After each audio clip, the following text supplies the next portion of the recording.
Today, we are bridging the ocean to talk with Ollie from MP Smarter Travel.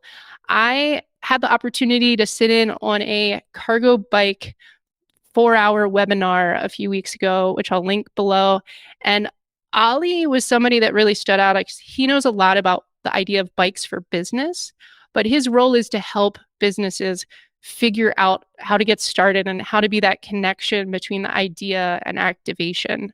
So, Ollie, with MP Smarter Travel, we're going to talk about bikes for business, activation there in London, and just all things transformational change that we're seeing in London and abroad.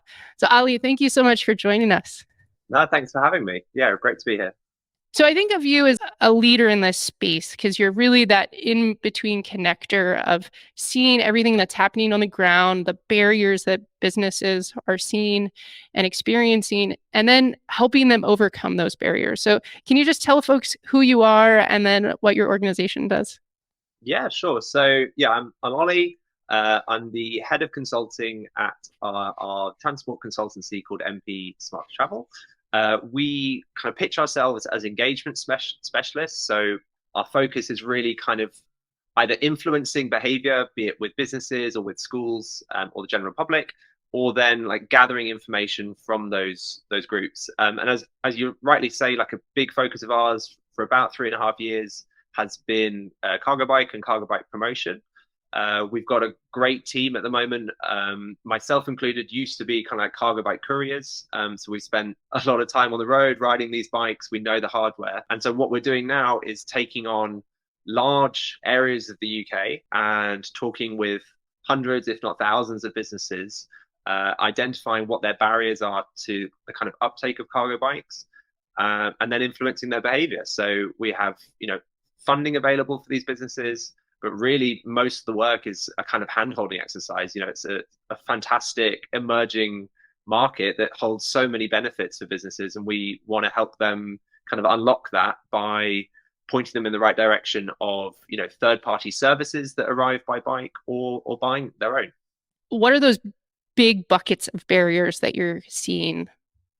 Yeah, interesting question. I think political will, that's a really big one. So having the right sort of political will, the space where in London in particular, we've got the ultra low emission zone, for example, which has recently been expanded. So pretty much the whole center of London, all the way up to our kind of ring road, is entirely within this new area. Businesses have to pay £100 a day to drive a vehicle in that doesn't meet the standards. And so that kind of political pressure is forcing businesses to call out for a kind of solution. And cargo bikes just sit there waiting to be adopted as this kind of like perfect zero emission alternative for them that's right there, ready to go, very tangible. I'd say another big barrier is fear. So I used to also be a cycling instructor and teach people how to ride bikes, teach in schools.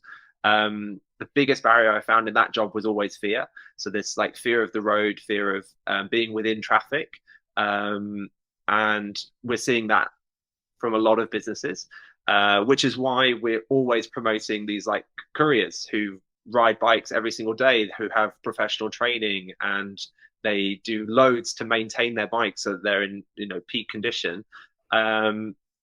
We work with them to overcome this fear so that businesses don't have to ride their own bikes and they can still benefit from kind of all the zero emission benefits and the marketing benefits that come with that.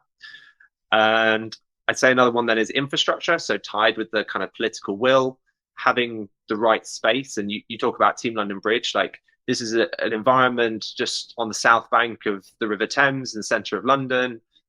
It holds like the south end of Tower Bridge and London Bridge and the Shard as well, like the tallest building in Europe. Like these are huge, iconic landmarks, but it's also a hugely medieval city with really dense urban networks and a really quickly growing cycle network as well, which is giving the cargo bike operators this competitive advantage. So it kind of is a project that sits in a space that comes across as extremely well suited for cargo bikes.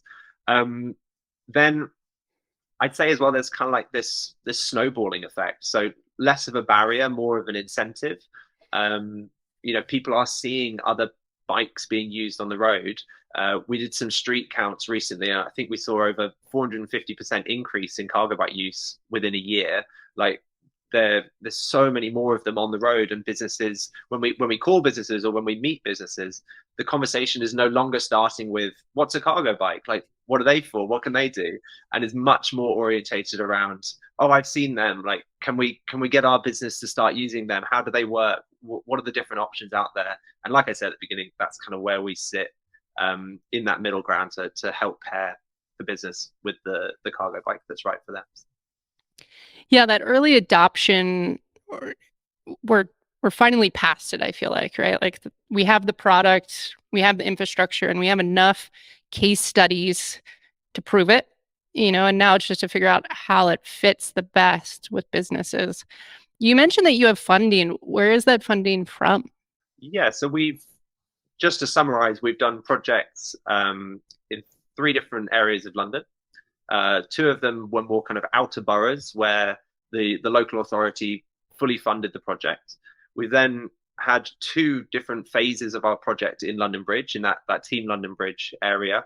So the first one was funded by Transport for London, our kind of citywide transport authority, as well as the business improvement districts themselves. So Team London Bridge is an example of a business improvement district, which I know are also in America and kind of expanding quite quickly. And they were able to offer the kind of subsidy for their business members.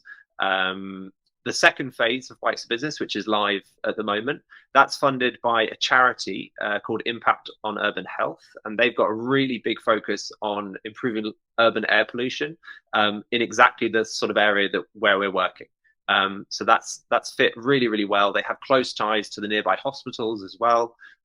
So a big goal of the project is not only to make cargo bikes mainstream, but then to bring on and celebrate all of the benefits that they bring around air pollution, reduced noise pollution, reduced congestion.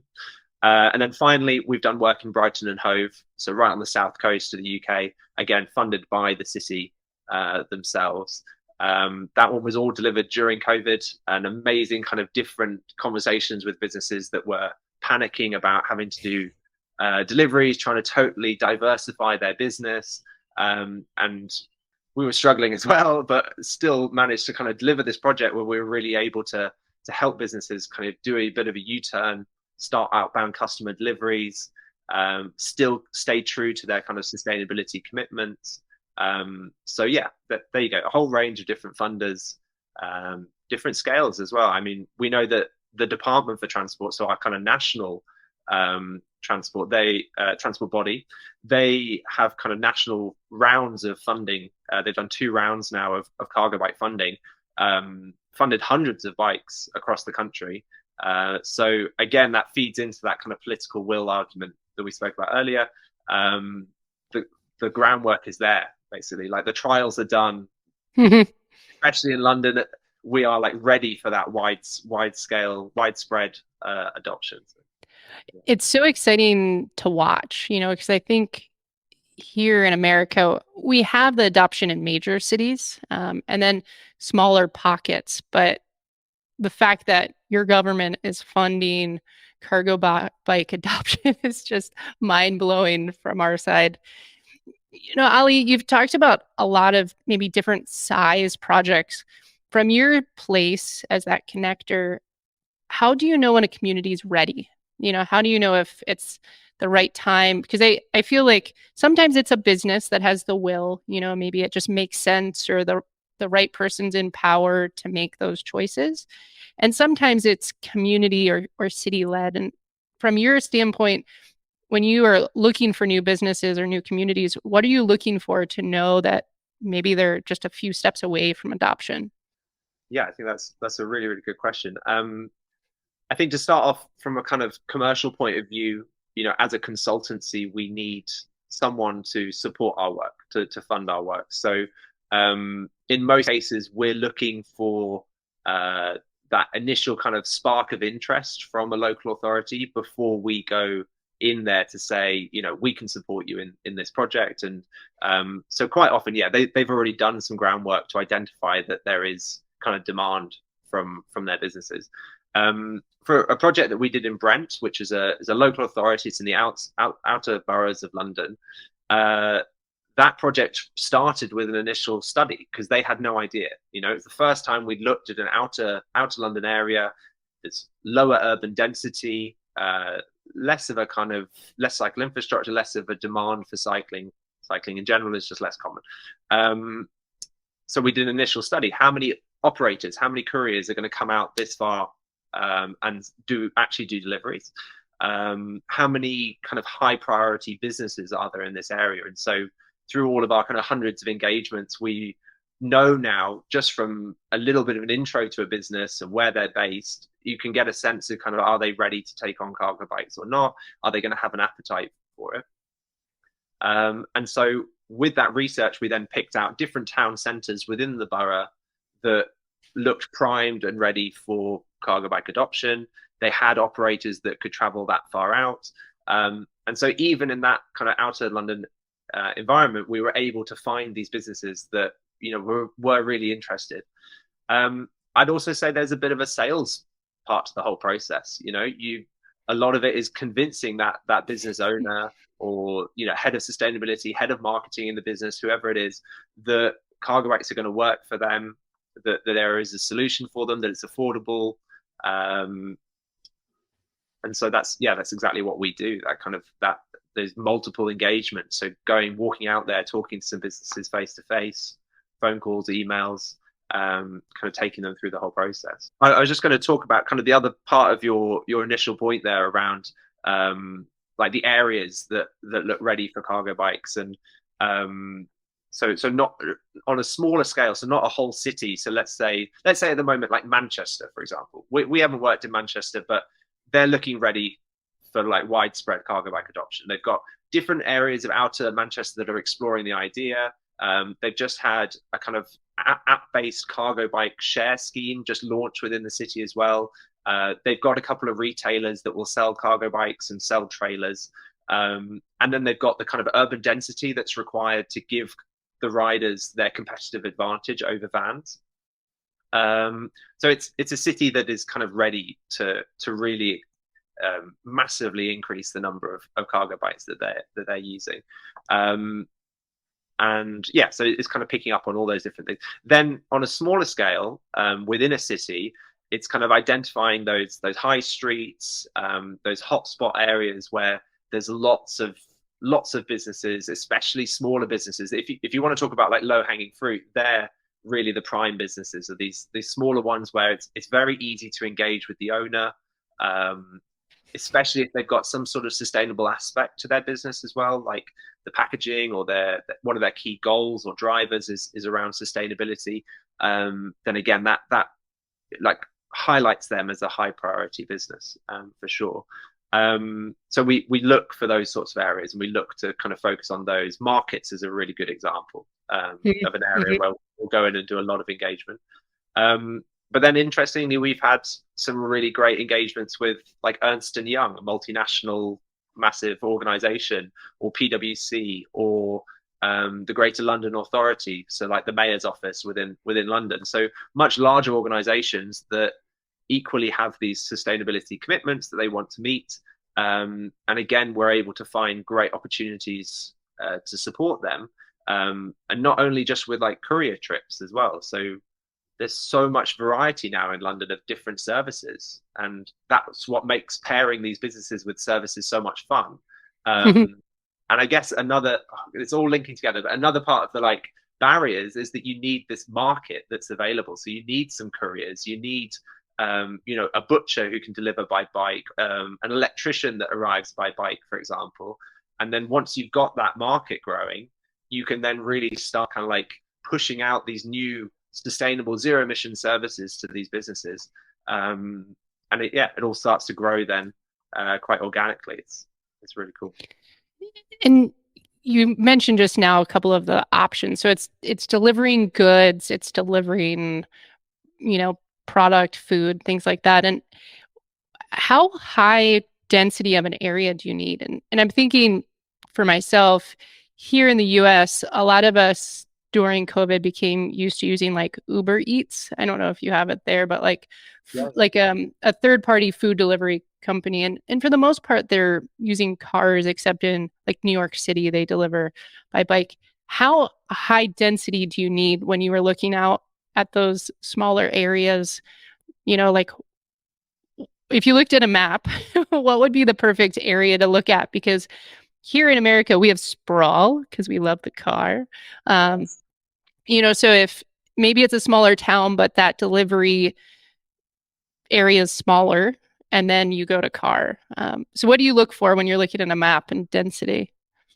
I'm actually just recently spoken to a couple of universities. So my own university up in Manchester, and then University of West England as well. A couple of their researchers around this exact question. So we would love to know, what is the cutoff point? Like, what is the urban density cutoff point where cargo bikes stop having their competitive advantage over vans? Like, I think it will actually be quite small towns. Um, I think, in the UK, we've got cities like Bristol and Southampton, for example, that have cargo bike operators already there. I'm not sure of the exact population size to give you a kind of comparison, but these are smaller cities. We've then got operators. A really cool one to go check out if you want to Google an operator is called Cargo Dale. And they are delivering in totally rural areas, entirely by cargo bike. Hmm. Again, kind of proving that it can be done in a rural area. I don't know what sort of delivery time comparisons they have to a van operator in the same space, but it's clear that people will wait a bit longer for a delivery if it means they get their sustainable option, or perhaps they only just offer next day delivery as a kind of an alternative. So it's definitely possible.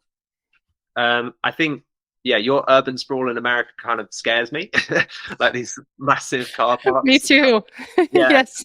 from like to go from even to go from business to business is walking like a couple of 100 meters just to get across a few car parks. So yeah, I think definitely the kind of like town center area is the key. You need that. You need some density in order to to make the range of the bikes competitive, but also just that kind of like multi-drop delivery run. So being able to do like 20 back-to-back deliveries is really hard if you've got to cycle multiple kilometers between every single one of those. Hmm.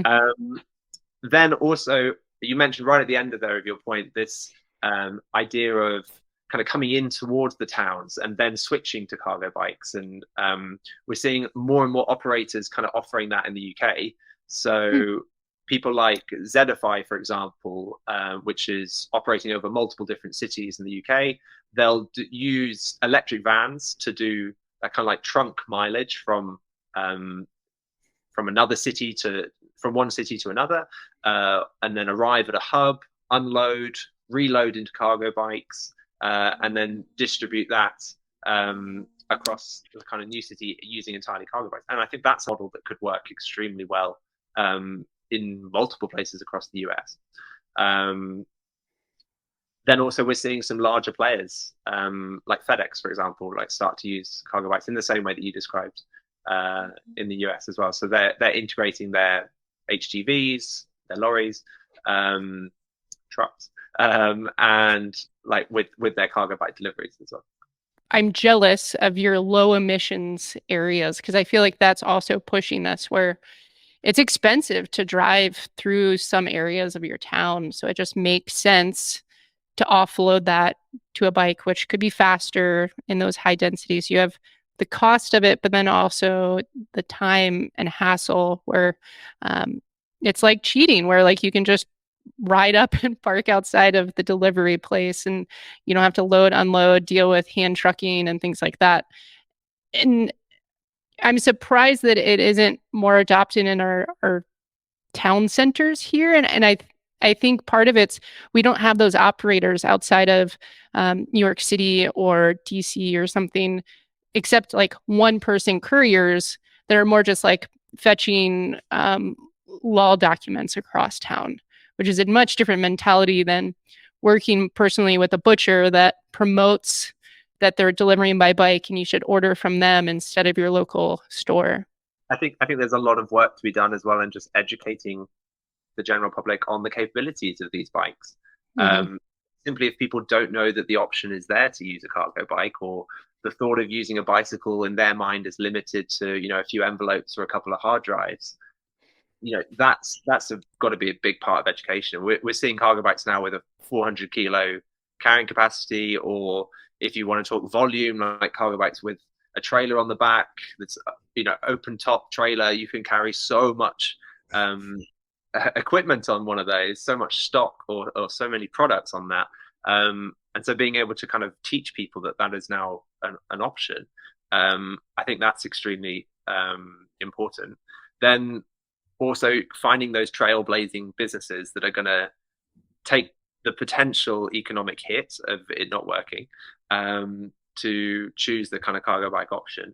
But what we're seeing is that most of the couriers, most of the businesses that buy bikes, in fact, every business we've helped buy a bike has stuck with their bike. So we've got a kind of 100% stickiness rate. Mm-hmm. Like they want to keep using that service. We're seeing the larger operators just increasing their fleet size year on year. Some of them are reporting up to 6 times as many deliveries a day with their bikes as they do with their vans. Wow. Again, showing people that kind of, even without a subsidy, you're going to get economic advantage from switching some of your deliveries to a cargo bike. And then, as we say so much in our business, and we have to say this in so many different aspects of our business, the bike is not always the best solution for a journey.